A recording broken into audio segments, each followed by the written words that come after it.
Hello and welcome back to Shooting the Shit with me, Ollie. And me, Rich. Let's shoot that shit, mate. Cool. That was a bit of a pause, I apologise. No worries. Crack on. Sweet.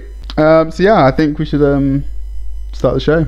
We have started the show. We should start talking about things now. Okay, cool. So yeah, anything interesting piqued your interest? Well, I mean, we'd be amiss not to mention, undoubtedly the biggest story in our country the last couple of days. Allegations of our leader, our Prime Minister. Piggate. Hamgate. Indeed. Getting a squeal on.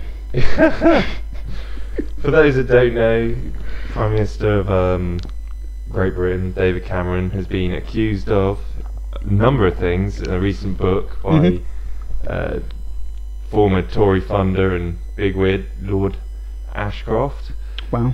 He's written a telltale book about old Dave, not autobiography, a biography. So we should believe this because he is a man in a privileged position. You know, he's close to David Cameron, so everything he says is real. Well, I mean, he is Tory through and through. That's probably why the book didn't come out until before after the election. Okay. But yeah, most interesting allegation, as the scandal named Piggate might imply. Yeah. Alleged oral copulation with a dead pig. Now we should, When did this point out that happen? these aren't, substantiated claims. We don't know that this is true. This is just all allegations. Yeah.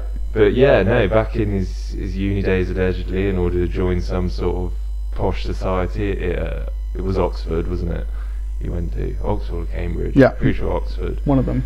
It's joined some sort of rich boys sort of Club. posh society, initiation, right? Yeah. Sticking his right honourable member in In a pig. the mouth of a dead pig. So the thing is with that, I couldn't not see that happening.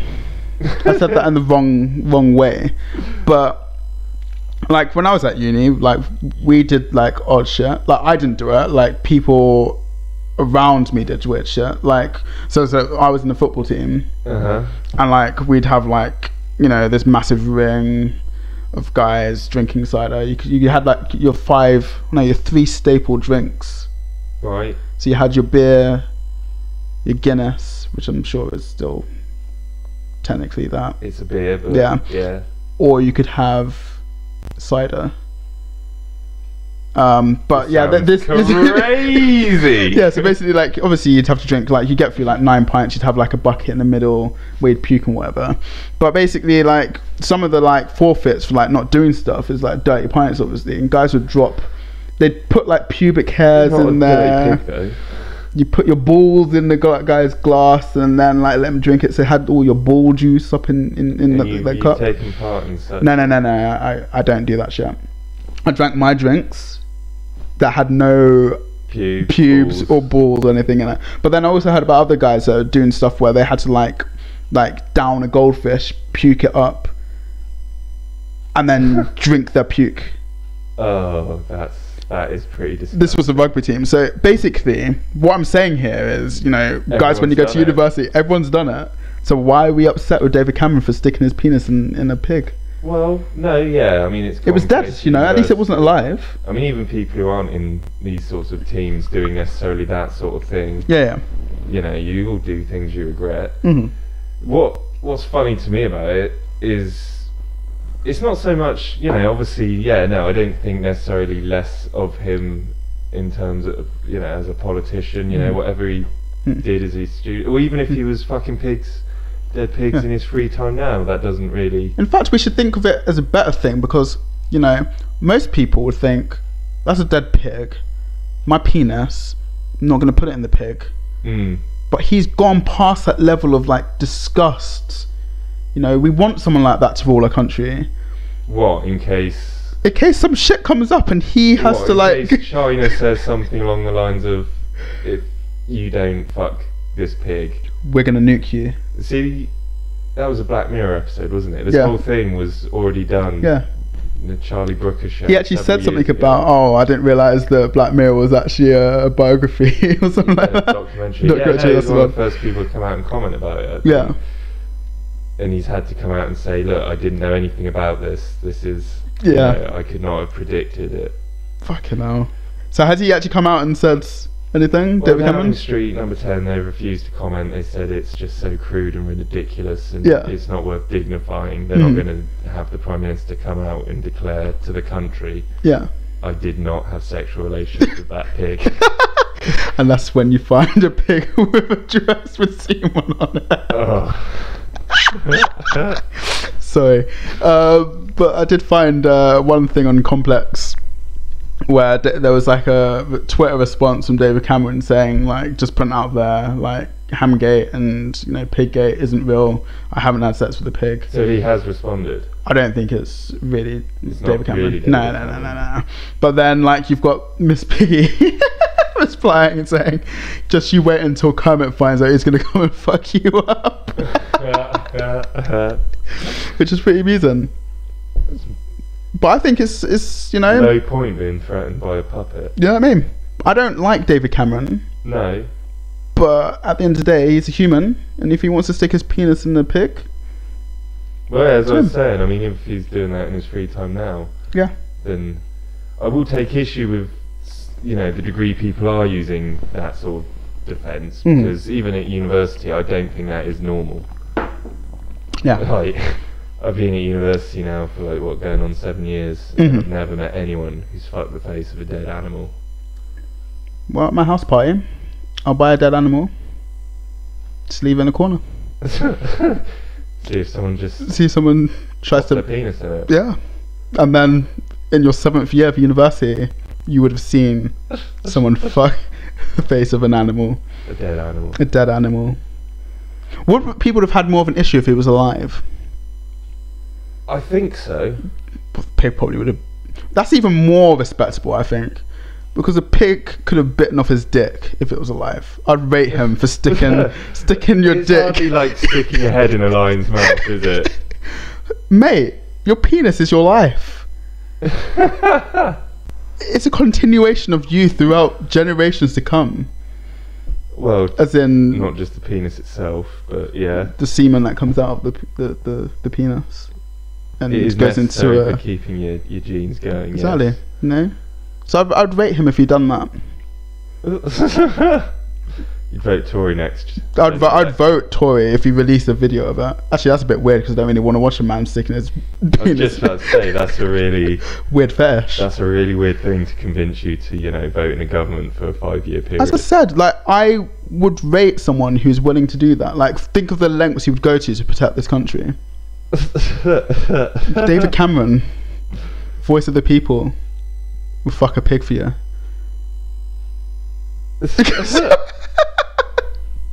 I apologise. That's alright. I agree that people, you know, what people do at their university and shit, you know, that's, you know, their business. What people do in their private lives, that's their business. What's particularly interesting about it, whenever something like this happens to a Tory politician, is the Tories themselves are so socially conservative, sort of puritanical, somewhat authoritarian.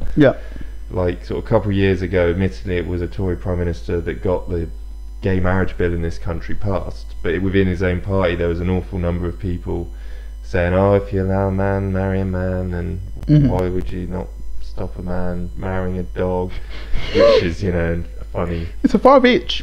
But and other stuff, sort of, you know, recently there's been that petition for decriminalising cannabis. It got over 200,000 signatures in this country, so it has to be debated in the House of Commons. But the Home Office already come out and said, like, we're not going to think about that, that's not even a possibility. You know, this is the same government that, was it a year or two ago, sort of banned a whole list of pornography, including, ironically again, bestiality, simulated or otherwise. But the thing is, these Tory politicians, again, very puritanical, it's just extra deliciously ironic when things come out, like they've been hiring rent boys, or there was that one that like, hung himself wanking, and you know, now this. That's a weird thing to do, I think. What, hang yourself and have a wank? Yeah. We all asphyxie wank. I don't think I could do that. I like the ability to breathe. But I also like the ability to, you know, do the other thing as well. Masturbate. And I kind of, you know, feel that I need to breathe to get the maximum amount of oxygen I can get Yeah. to appreciate the other thing. Well, yeah, I mean, you don't want to sort of... You know what I mean? Death, wanking, I don't really assimilate, well, It must be associate both of them said together. that, you know, jacking off isn't worth dying over. Yeah. Like, it's alright, but Yeah. I wouldn't give my life To jack off. for a hand shandy. Sweet. Should we get back to the point that you're trying to make? I keep making us go on odd Well, no, I mean, tangents. that's what Shooting the Shit's all about, is wacky, realistic chat between mates. Yeah. What was it earlier on? You said something about like they're using this, you know, story to cover up more, you know. I didn't say they were using this story to cover it up. Yeah. Because I'm sure that the Tories, the leadership of the Tories, did not want a story about David Cameron Fucking a pig. allegedly fucking a pig in the mouth. Be proud of it, David, Come out. if you do listen. Oh, Which I highly yeah. doubt. I'm sure that will be in his sort of briefing notes first thing tomorrow before the business gets underway of governing the country. Yeah. Is, you know, Ollie and Rich are talking about you fucking a pig, mate. yeah. You need to go down and sort them out. But yeah. But no, it just, you know, the media's obviously focusing quite a bit on this, and why wouldn't they? I mean, obviously, it's what people are interested in. Social media went absolutely apeshit over this. Mhm. I mean, this news story has inspired more puns and memes than I've seen for a single news story in one day for a very long time. Yeah. And it's, you know, gone all over the world, because obviously he is the leader of the most powerful, you know, not the most powerful country, we're not America, but he is, you know, the leader of a very powerful world-leading country. Yeah, yeah. But at the same time, there's other things that have been happening that aren't getting the media attention. For Mhm. example, the same government being led by this alleged pig fucker has, you know, just yesterday announced cutting free school meals That's for ridiculous. needy kids. That's and, you know, absurd. people aren't thinking about that because they're thinking about Him fucking a pig. David Cameron. Face fucking a pig even. Yeah, allegedly. Okay. Just covering ourselves. Okay, for libel. Is it libel? Indeed. Yeah, it's libel. But I think that's despicable. Although, I mean, it would be just a drop in the ocean after, again, all the shit. I'll just claim bankruptcy. But, If he tries to I sue mean, me. even in the book, the allegations made in the book, that is probably the least concerning. I mean, There's more? he well, because there's also allegations that he was smoking pot and allowing people to use cocaine at his and his wife's house in the past. Which, again, I don't have an issue with. I don't, you know, as a sort of fairly libertarian chap, I think, you know, what people do in their own, you know, the privacy of their own home or sort of in their youth, whatever, that's their business. Yeah. But it's not just ironic and, you know, humorous because it's, again, the Tories. It's also somewhat frustrating that these people from these privileged backgrounds who go into politics, Yeah. they do all the things that they tell the common folk they shouldn't be allowed to do, and they make it illegal. And if anyone else, a regular person, had been, you know, there was allegations of them using coke or whatever, or smoking weed or whatever, then that could potentially ruin their life. Yeah. But these politicians behind closed doors have been, and potentially some still are, who knows, Yeah. indulging in Indulging. the sort of naughty behaviour that they give us a slap on the wrist for. Yeah. More than a slap on the wrist. But they've got this whole cloak that Indeed. protects them. But which no, is the absurd. most probably... That's probably why actually- they're trying not to legalise marijuana though. They've probably got like a mad stash up in their crib. And they're like, controlling the exactly. flow onto the streets. Is that what you reckon? that's what I think they're doing. Illuminati controls the whole drug industry. You brought up Illuminati, I didn't. Could be. But yeah, carry on. So Sorry. yeah, I mean, probably the most serious allegation on that first day of serialised releases in the Daily Mail from this book, which again is funny because it's a Tory paper that's leaking these allegations from a Tory lord. Yeah. But it's regarding the author's non-domicile status. Prior to, I believe it was 2009, he was registered as living elsewhere, so he managed to avoid an enormous amount of tax, even though he's, I believe, a billionaire. So it's not like he couldn't afford to pay a little bit of tax, you know, to keep this absurd. country he lives in and allegedly loves running. Yeah. But, you know, never mind. But it's alleged, he's alleging that David Cameron knew about it before it went public and he retracted his non-dom status and still took the absolutely millions that he was pumping into the Tory party. So I think that's probably more of a question of integrity that David Cameron should probably be answering. Yeah. Is, you know, how much did you actually know? Have you just been, you know, taking money to fund your party from all these shady bastards who aren't contributing anything in tax when your government's supposed to be the one that's going to come down on tax evaders in order to cut the deficit, which they haven't done. Keep pushing back the deadline for that. Good old George Osborne. Bastard. But I think what they'll say to that is that. Well, they don't say anything because no one's focusing on that. People are too busy thinking about pig fucking. Which, don't get me wrong, again, alleged. I think is both alleged, and also I do find the whole story very funny. Yeah. Yeah. But at the same time, it sort of masks these two things. And the third story. Yep. Is, as many people know, new Labour leader after the recent leadership elections, Jeremy Corbyn won it, quite socialist. Or at least somewhat far left. You got my vote, Corbyn. Fairly left wing. I think Corbyn will listen to this. Certainly compared to the rest. Oh, definitely. He's a man of the people. Yeah, I was just about to say that. He's a man of the people. He needs. Did you hear about what he did? He didn't go to the World Cup opening ceremony because he was going to talk to his constituents. That is ratings. I rate that, man. Yeah, no, it's good. It's a bit of a publicity stunt, but you know, fair play to you, bro. Well, I mean, it is being a publicity stunt. He had a scheduled appointment. Okay. I believe it was a regular fixture. But he could have rearranged it though, couldn't he? He could have. I don't know, maybe it is a PR stunt, maybe he's trying to avoid the usual sort of PR train that sort of politics, you know, I don't know what that PR train, you know, all the usual bullshit, drops, kissing the baby, look, I'm with you regular people, instead of doing regular things, living up, instead popping some bottles and some bitches. Indeed. As politicians do. Like amyl nitrate laced orange. Snorting cocaine off a stripper's butt. Indeed. Sorry. Anyway. But yeah, no. Two of his policies. He's opposed to Trident, the British nuclear deterrent. Yep. And he also wants to withdraw from NATO, as he feels that it's, you know, it's an outdated organisation. Fair enough. Yeah. I always see him talking about nationalising railways. That's all I see whenever I hear about Corbyn. It's always we want to nationalise the railways. Well, his first official policy is Labour leader. But back to the defence related sort of ideas that he's expressed before.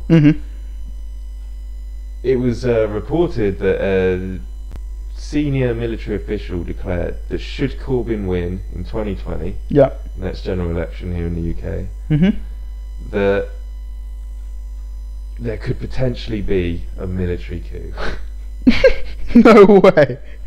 I don't know if that necessarily entails a sort of, you know, the usual sort of that's full-on military junta. Well, I mean, it basically is threatening a military junta. Yeah. Junta, whatever. But it's just somewhat disconcerting to know that our government would override the democratic will of the people. Because regardless of what you think of Corbyn's policies regarding Trident and NATO, he's open about them. So if people vote for him, well, then you know what you get. Him a mandate, and they give him the right to basically enact those ideals and policies. Yeah, I agree with the leaving Trident thing though. What, abolishing Trident? Yeah. Well, think about the amount of money you'd save and be able to invest in, you know. It's supposed to be something like £100 billion, isn't it? Think about how many poor people that would help. School dinners. Exactly. Poor kids. Let alone you'd be able to help other people in other countries that are suffering from poverty. You know, we're always seeing on the TV the Oxfam and shit. With little African children with flies around their mouths and stuff, you know. My point here is that they're showing this really poor side of Africa, and in some areas of Africa they're very rich. But then they're constantly tugging on our heartstrings. Whereas if we got rid of that money from Trident, could invest it in there, we wouldn't have to see those adverts anymore. No more Red Nose Day. Exactly.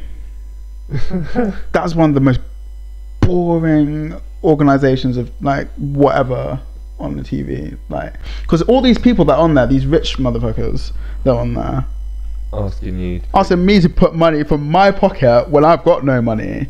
Infuriates me, because if they gave 1% of what they earned we wouldn't have super rich. We wouldn't have issues, would we? No? There's a whole lot more to it than that as well. You can't just put monies in all these various. You don't places. give it to the people. You just give it to the. You don't give it to the organisation. You go to the people themselves, and you give them the money. Yeah, but that's the problem with many of these countries. Yeah. Is the government will take the money and squander it. Fair.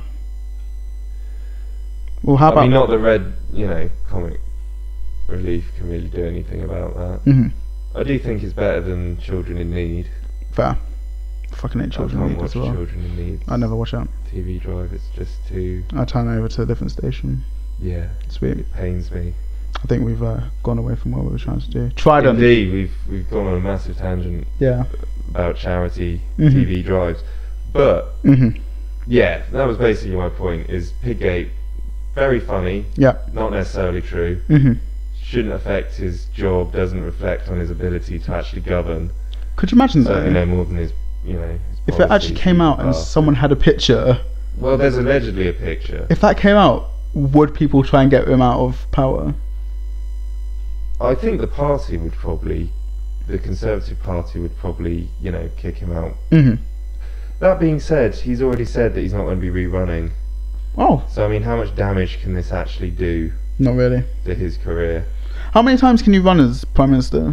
I don't think that... No, there's no limit. Oh, shit. But he's already declared that it'll be... That'll be his last one. Fucking arsehole. Who knows? Maybe it was...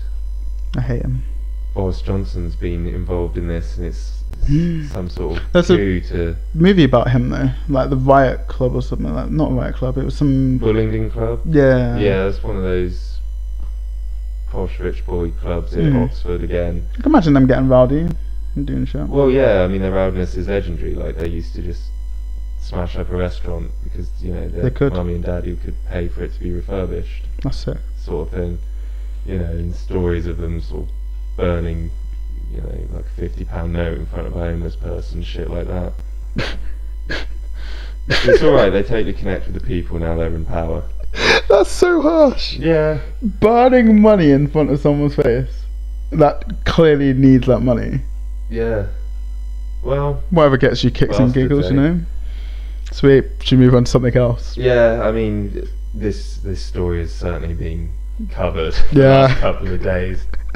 Okay, so another thing that I recently found pretty interesting was this this report on a disease that's affecting men. Where from? What do you mean where from? Oh, where the report. So it's on Newsbeat, so BBC Newsbeat, so Radio 1. Yeah. So basically we're talking about this condition called bigorexia. Yeah. So bigorexia is this sort of condition where like your mind is constantly like preoccupied on the gym. Like you're constantly focused on getting gains. Like you can't take your mind off going to the gym. Like you're constantly thinking that you're smaller even though you are massive. And okay, so it's not just like an addiction to the actual process of working out and adrenaline and testosterone and shit. There is body dysmorphia involved. Yeah. They call it the reverse of anorexia. And I know you're going to say like it's not about getting fat, but it's sort of, anorexia is you're trying to get you're thin. Looking to get weight. Exactly. So basically, they followed one guy called Pradeep. I think he's 25. He lives in London. And like, if you listen to him, like he's obsessed. Like he was basically saying about how he'll have an internal struggle and battle with himself. Basically saying about what you're doing. Like I'm small. Like why have you not got bigger? Like this is ridiculous. I'm assuming he's a big bloke. He's massive. He's 5'7" and built like a brick. 5'7" high, 5'7" wide. Yeah, it is ridiculous. Muscle. And like, so they followed him during the day, and like, he works ridiculous. So he goes to the gym twice. He has like ridiculous amount of meals. Is there any benefit to that? What, going to the gym twice a day? Yeah, I've heard how much not. Working out can you actually do, and it's still gonna? Because my understanding is, you build muscle by tearing muscle, don't you? So surely, I mean, you need time for your muscle to actually grow and mend itself and shit. To an extent, yes, but like I don't think he was working the same muscle groups. So if you work in the same muscle groups, then obviously you've torn it to the extent you're going to do it, haven't you? So if you did your arms in the evening and you did your legs in the morning, like, Yeah, but then what do you do the next day? I suppose he probably would have done the same thing. Because I mean, you use your arms, for example, for many exercises for your chest and back. Yeah, it does come. I think it does become counterproductive. Like, I've never tried to attempt to go to the gym 2 times a day. Like, I could identify with this. Is it every day as well? No days off? I believe it's every day. Christ. And like by like 6 o'clock, he was like basically being like, "I'm tired. Like, I want to go to bed, but I've got 2 more meals, so I can't go to bed yet." Jesus Christ! I was just about to say, you must do some eating. Yeah, it's ridiculous. And like basically at the end of the interview, like they were basically talking to him.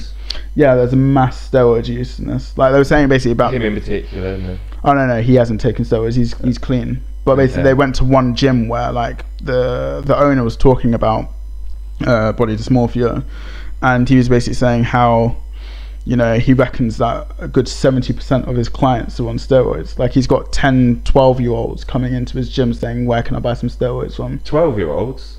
I'm not sure they're 12, but he said that young children coming in basically being like, "Where can I get steroids from?"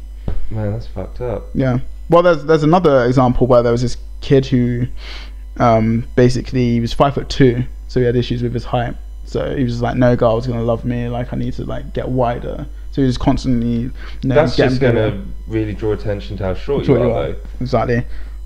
He should. So his mum was saying, do is where he's dead, so he can't do anything. Oh. Yeah, that's where I was gonna get to. Shit, well. So he's pushing himself. Yeah.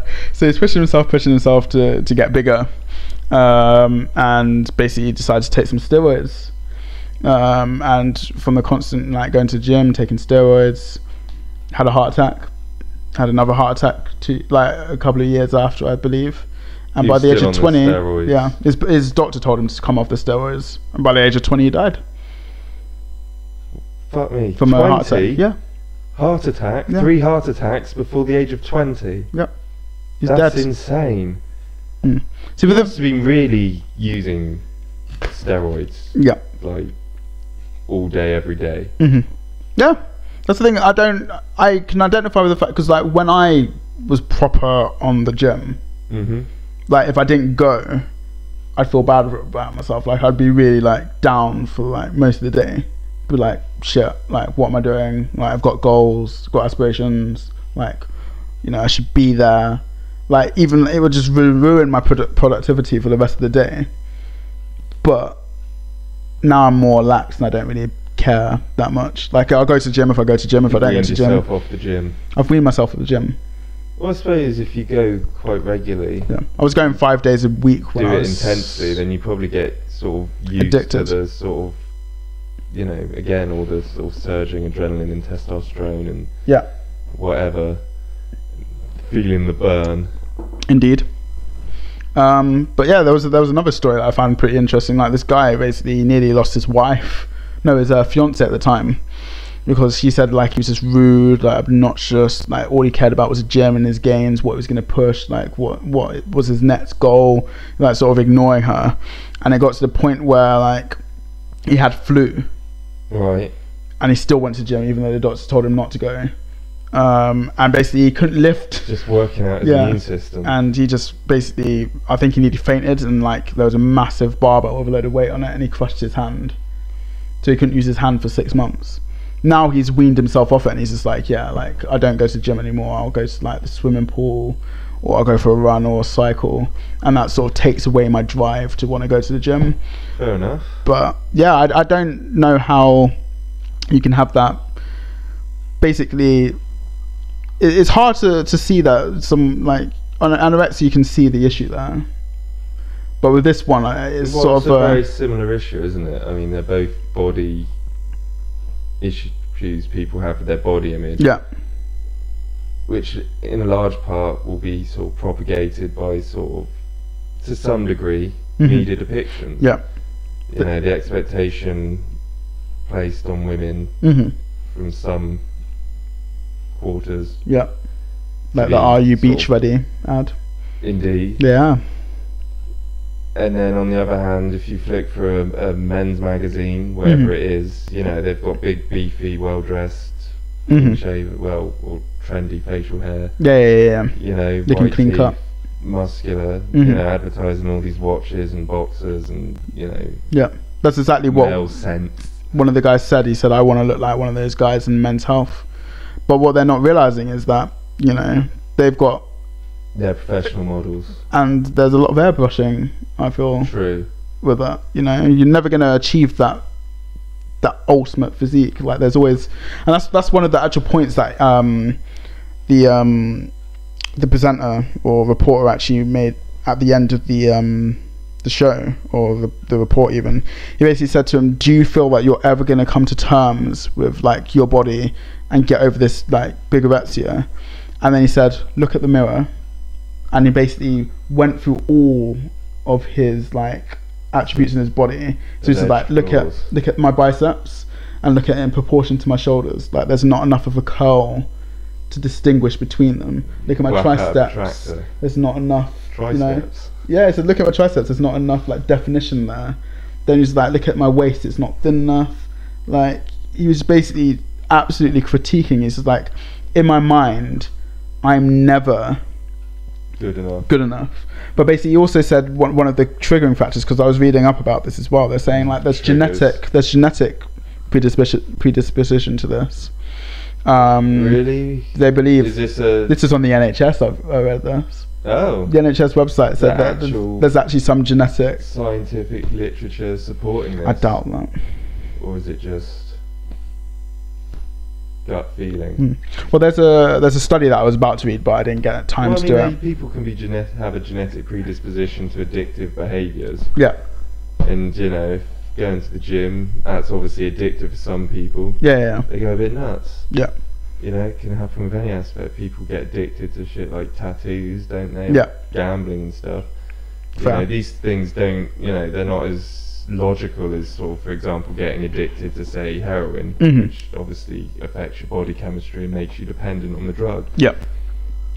But, you know, obviously psychological addiction can be quite powerful. And, I mean, in the case of these people, obviously it's a very unhealthy addiction to working out, especially if it's going to kill you. Well, yeah.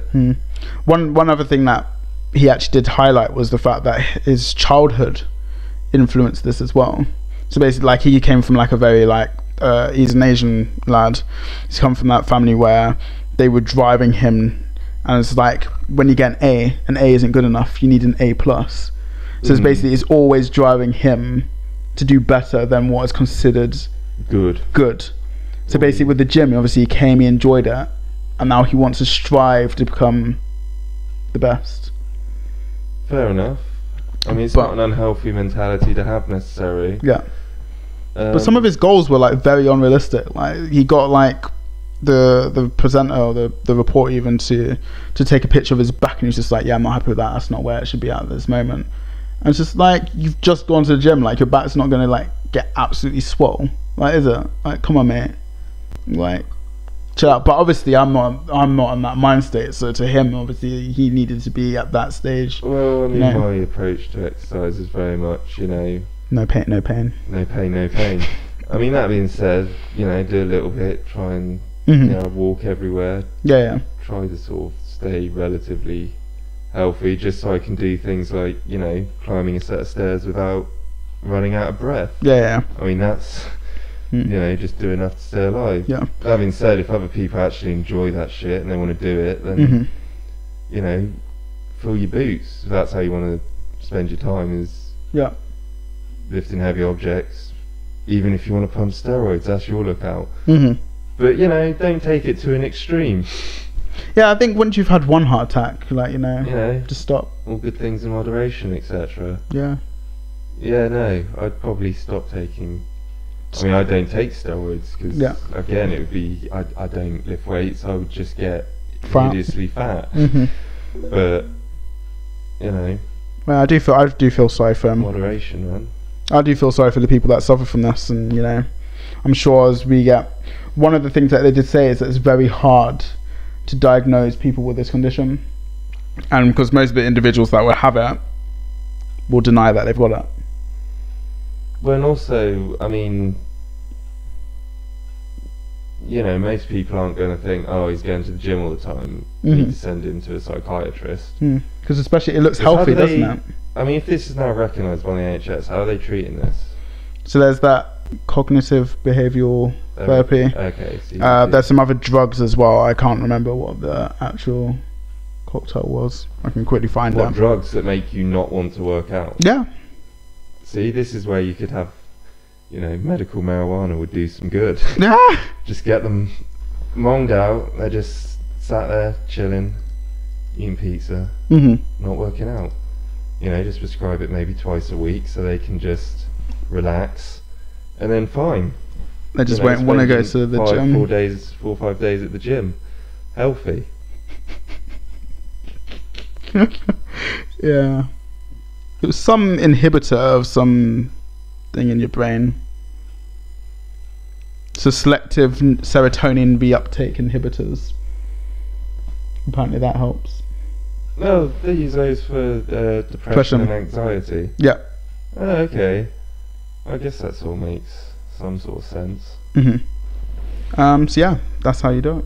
I imagine there's a lot of anxiety not being in the gym. A massive meathead, built like a brick shithouse type bloke. Sweet. It just goes to show that sort of issues with sort of body image and sort of objectification and how people are perceived, it isn't solely a feminist issue. I mean, and like we said before when we were talking about the Beach Body Ready, the issue is largely advertising. Yeah. It's not a matter of sexism, it's about sort of making people feel bad so you'll buy their shit. Yeah, exactly. But it has unfortunate consequences. It does indeed. Should we move on to one more topic? Yeah, we've probably got enough time for one quick. Sweet. So this is one funny one that I found in America. If it's what I think it is, then it probably wasn't funny for the people involved. No. So basically, this individual was charged with counts of, having pictures of a minor on his phone, and was actually, he had to get a copper plea to escape going to jail for this. So he had 4 images of the minor. He also had images of someone else. Also a minor. But the funny thing about this, there's nothing funny about child molestation or paedophilia. Yeah, or whatever. but in the context of the story, he's being charged for all these things. And they're pictures. And they're pictures of himself. It's ridiculous. So basically, to escape going to jail, he had to get a plea. And part of this, the conditions of this is that he can't have a phone for 6 months, for a year. Yeah. He has to go into a program. A whole year. He can't have a phone. Can't have a phone. Can't go. Is he allowed social media? I don't think he is. He's been dissuaded from taking any illegal narcotics or having any alcohol. Well, I mean, it's not legal for him. How old is he again? He's 17. So he had pictures. He was sexting his girlfriend when he was 16. So he's had to also pay court fees of $200. They both got caught, didn't they? Yeah. They both got charged and had to do this plea to avoid being put on the sex offenders register. Well, that's the thing. They are on it now, but it will be expunged. I was in under a the year's time. impression they're not put on the register, because once you're on it, I think you're on it. Oh, okay. Okay. You're branded for life. Oh, sure. Sweet. Well, I mean, it's not necessarily a bad thing for, actual paedophiles. Yeah. But a kid with a picture of himself on his phone is not really... I mean, does there need to be a criminal charge there? I find it somewhat weird with America. How they're so sort of prudish about sex. Yeah. Which is a natural, normal thing. It's all think of the children, we shouldn't have sex on TV or talk about it. They teach that shit in the Bible. Education about it. They're a God-fearing country over there as well. I mean, sex is in the Bible. At the age of 17, I do believe in some states he can own a firearm. Yeah, you can. I don't know. And again, not being anti-gun, I just think, you're not allowed as a 17-year-old in America to sext, or for that matter drink alcohol, until you're 21. Yeah. But you can own a gun. I find that somewhat weird and, like I said, somewhat repressed. Yeah. I don't know. I think what's weird about that as well is the fact that the legal age limit for sex there was 16. What state was this again? I cannot remember. Just have a quick consult with the old Google. I can find out. But yeah, if the age of consent is 16, then how can you prosecute teenagers from sexting each other? Yeah. It's just such a ridiculous law. Because it's not like they were producing and distributing pornography. it was between two consenting, individuals. It's in North Carolina. Okay. But yeah, that's what one of the actual people who was where this newspaper this story is reported, saying the state's basically saying to them that it's okay for them to have sex, but it's not okay for them to sex. Is that not part and parcel of a sexual relationship between two individuals that like each as long other? as you're quiet about it. Yeah. And there's no evidence of it. But they're trying to dissuade them. They're saying, we need to dissuade them from these sorts of activities. But sort of it kind of makes no sense. Because a year from now they'll be 18. Yeah. And I don't know, maybe in North Carolina it's different, but will they not be then? It will be legal for them to be sexting and whatnot. So it just seems really, really weird. Yeah. I don't get it. They need to sort their morals out, I think, a little bit. But again, sort of everything's misaligned. A lot of what the outrage you hear from, that comes from across America with regards to sort of films, TV, whatever, it's normally around the sex as opposed to the violence. Yeah. And like I said, I just find it really odd that it's 17, you can't be trusted to communicate with your girlfriend in a perhaps naughty fashion, or drink an alcoholic beverage, but you can be trusted to join the military or own a firearm. That's the thing as well. They need to think of the whole, as you said, I'm not an advocate of this whole, you watch something on a film and then, that drives you into becoming like a mass murderer in a school or whatever. No, but, you've got all these things there, like all these things, like those movies or whatever. And yet you're allowing these individuals more dangerous to your society. If you've got all these kids going into school with a gun, as happens. No one's dying from sex unless you're sleeping around with a load of people and then you get an STI. Which could be avoided if you didn't have such puritanical sex education as many states have. Exactly. Teaching abstinence. Ironically, these states tend to have the highest teen pregnancy figures. Sweet. But I don't know. This, it just seems so overblown. Think we've should end it on that note. Well, I mean, we've waffled on now for probably long enough. Yeah. People are sick of listening to us. Yeah, that's if they even do. Listen to us. Yeah. We should call it a day. Sweet. Well, thank you very much, dear listener. This has been Shooting the Shit. I've been Ollie. And I've been Rich. And we'll shoot... Fuck it. Fucked it up at the end. We'll shoot some more shit someone else. Someone else? Do you mean somewhere else? Somewhere else. Fuck off. Goodbye.